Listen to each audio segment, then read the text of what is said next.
High, এই mini ব্লগটা হতে চলেছে একটু অন্যরকম, কারণ এটা হচ্ছে বাসন্তী পুজো মিনি ব্লগ। আমি আমার সুন্দরী মা আর বোন মিলে চলে গিয়েছিলাম বাসন্তী পুজো দেখতে। আর এটা আমার বাড়ির থেকে ঠিক 2 পায়ের ডিস্টেন্সে প্রতি বছর হয়। আমি ছোটো থেকেই দেখছি, মানে আমার জন্মের আগে থেকে হয়। গিয়েই তো দেখলাম খুব সুন্দরভাবে গেট সাজানো হয়েছে, চারিদিক পুরো আলোয় আলোকিত। আর প্যান্ডেলটা দেখো কি দারুণ হয়েছে প্যান্ডেলটা। প্রতি বছরই এখানে নতুনত্ব প্যান্ডেল হয়, অনেক আগের থেকে প্রিপারেশন নেওয়া হয়।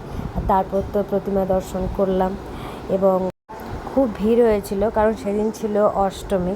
অষ্টমীর দিনে স্বাভাবিক ভিড় হওয়া। তারপর তো আমরা ছোটোখাটো একটা মেলা বসেছিল, আমি ক্লিপ কিনেছিলাম, আমি আর আমার বোন দুটো ক্লিপ কিনেছিলাম। আরও মেলাটা ঘুরে ঘুরে দেখছিলাম। আর অনেক কিছুই বসেছিল। আর আমি আমার বোন এখানে দন্ত বিকশিত করছি। তারপর দেখছি বাচ্চাদের একটা নাগরদোলা বসেছে। আমরা ভেবেছিলাম চড়বো, কিন্তু তারপর ভাবলাম নাগরদোলায় যদি ভেঙে পড়ে যায়। তারপর দেখলাম এখানে একটা কাকু জিলাপির থেকেও বেশি প্যাঁচওয়ালা একটা আলু প্যাঁচ তৈরি করছে, যেটা খেয়ে নিয়েছিলাম। ফুচকাও খেয়েছিলাম, কিন্তু ফুচকার ক্লিপ নেওয়ার সময় মা বলছে আগে খা তারপর ভিডিও। আর এখানে আমার বোন কানের টানের কিনছিল। আমি এই ঠাকুরের ছবি উঠেছিলাম, এই সেম ছবি, মানে এইরকম ধরনেরই ঠাকুরের ছবি দিয়েই আমাদের এইখানকার প্যান্ডেলটা তৈরি করা হয়েছিল।